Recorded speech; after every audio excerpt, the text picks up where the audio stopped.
Well, hi there. So in this video, we're going to do a little bit of practice with quantity supplied versus supply, and also try to know, are we increasing or are we decreasing? So let's get started.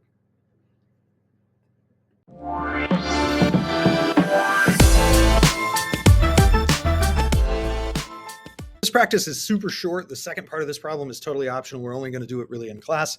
So we're just going to do part A. For each prompt, supply, quantity supplied, increase, decrease. So blight disease sickens the apple trees worldwide. That's the number of producers. That is going to be supply decrease. Apple picking workers form labor unions and gain higher wages. So this is input costs, and I'm just going to write that here because it's going to show up a lot. That is a supply change, and if they're demanding higher wages, input costs are rising, it's going to decrease our supply.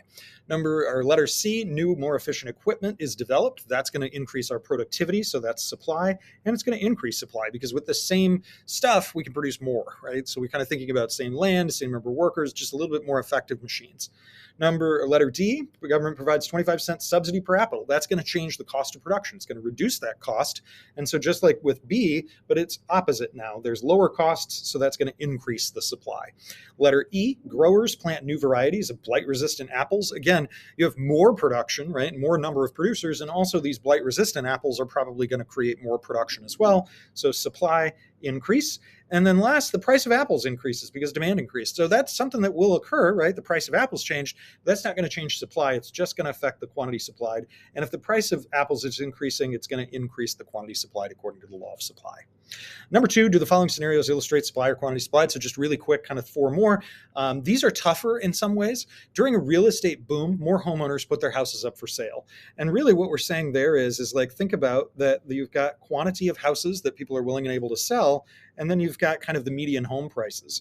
And if we expect there to be a supply of homes that people are willing and able to sell, it's saying during a boom, that just means that maybe there's a lot of demand. So the prices are rising. And as prices rise, we just expect that more homeowners are willing and able to put their homes up for sale. If we're moving along the same function within the same relationship, that's just quantity supplied. Letter B, fruit farmers open temporary roadside stands during harvest season despite the lower prices. And this is keying us in, the fact that it says despite those lower prices. So it's saying contrary to what you might expect the law of supply, there's actually tons and tons of them. And that's because during harvest season, there's just a whole lot more number of producers.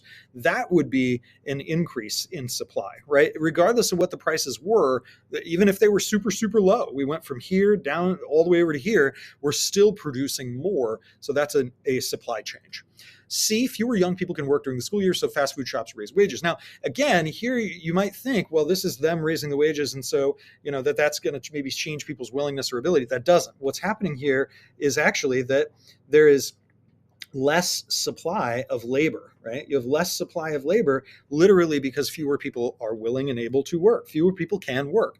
And as a consequence, right, you do see higher wages. So wages would rise, but again, that's occurring because of the decrease in the supply of workers. So supply. New technology allowing for cruiser ships, which then actually create lower prices. So this is akin to saying, well, we've got supply and demand. Maybe now we have more supply, and that's going to lead to lower prices for cruises. So this is, again, a supply shift. Again, these last 10 are only something that we're doing in class.